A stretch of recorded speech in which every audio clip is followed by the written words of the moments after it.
Welcome back, guys. Today we'll be talking about the new K1C 3D printer from Creality.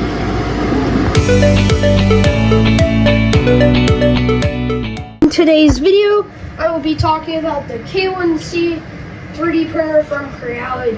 This printer, off the start, guys, is one of the most amazing printers I've ever gotten, and I only have two.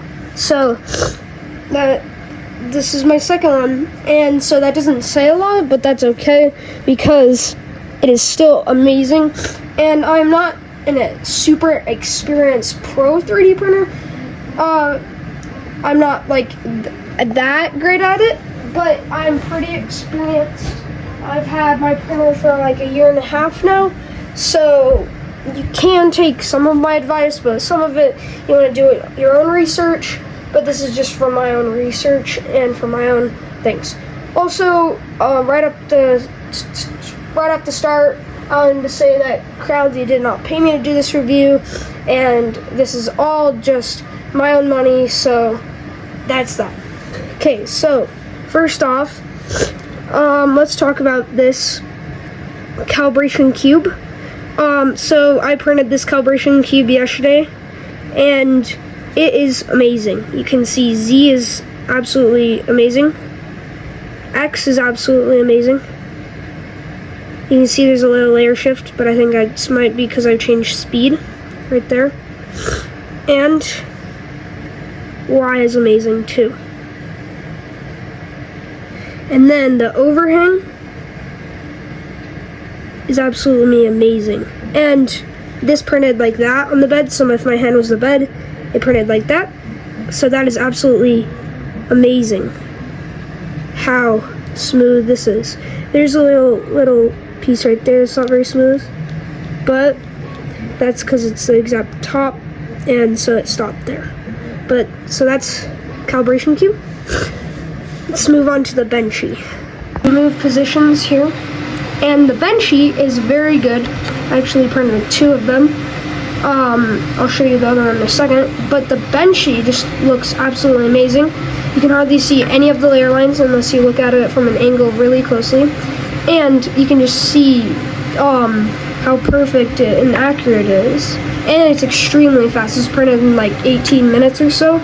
I wanted to guys say that also you can't see the layer lines hardly on the video because it is white.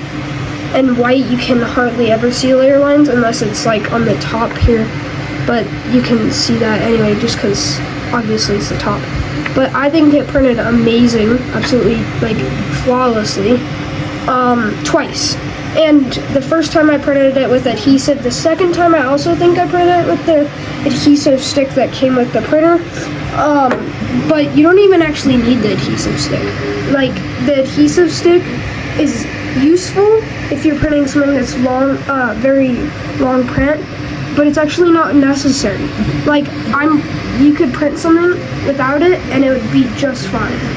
Okay, let's move on to the next thing, and the next thing will be me talking about how my experiences with this printer's like setup and like screen controls.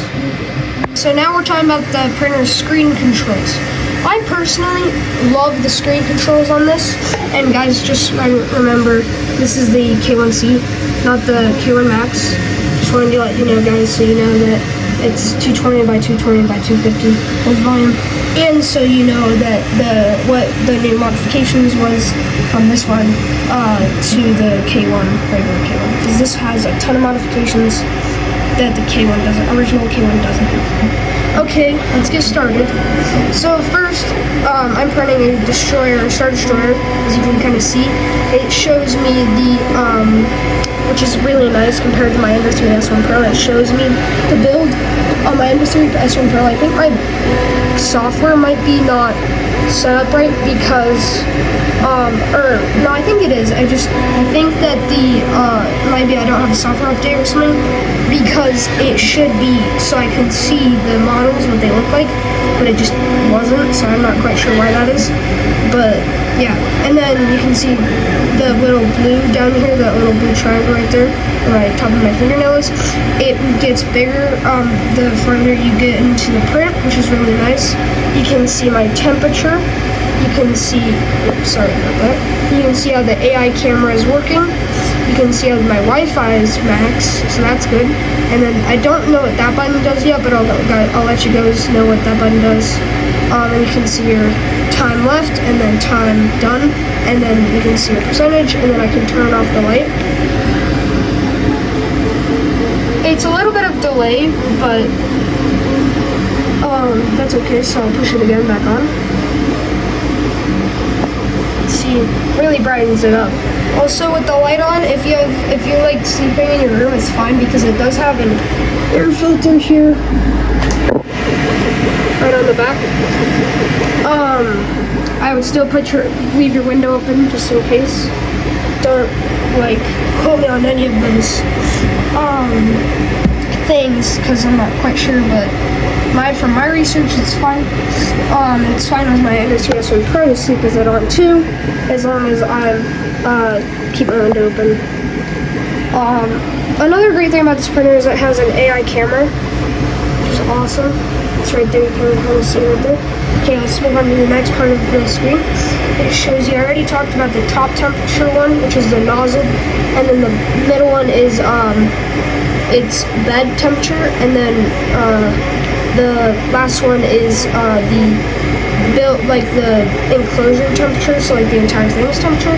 And you can see the fan has a little animation that turns, and it turns off every 3 seconds. You can change that, but the fan controls, when you click on it, it switches down to this one, and you can change all of these.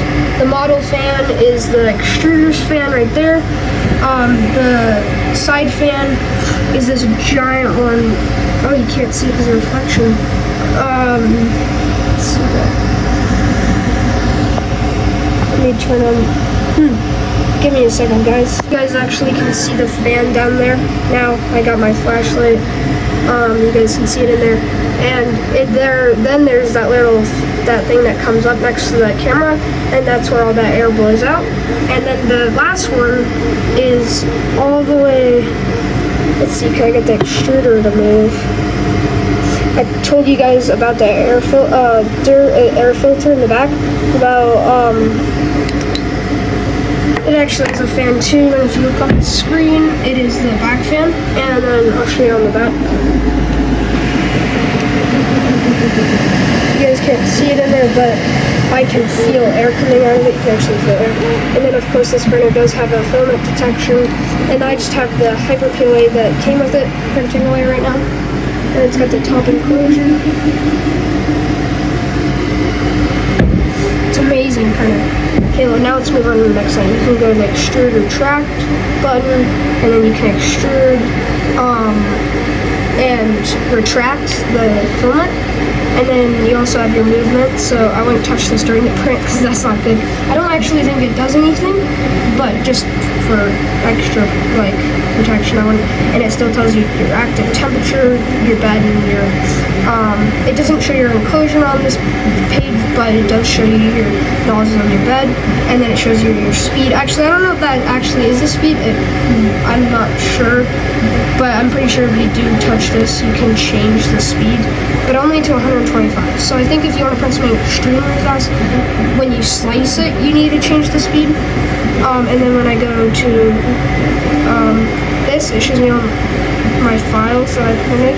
So, and then you can scroll down, but it's on the trailer page. So I have my shirt, clone thing that I was printing, the Star Wars clone, the Fox I think you guys saw at the beginning, XY cube that I showed you guys too. It was 600 speed tests. I've done the Benchy, I just haven't done these format holder things. I haven't done this, and then you click on it and it'll show you stuff. But I have done this.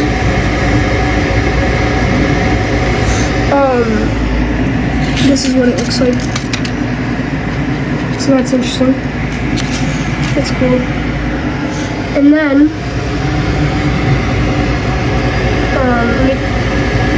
So that's pretty cool. And then when you go back, and then you can also choose to do calibration or not calibration. And then settings. And yeah. Network, camera, you can change camera. You can change these settings. And that's pretty awesome. I believe that's it for this video. Thanks for watching. I hope you enjoyed the video. And I would really recommend getting this printer. And I'll do a review probably in a couple months to see how it is. And I'll let you guys know. Thanks for watching. Subscribe.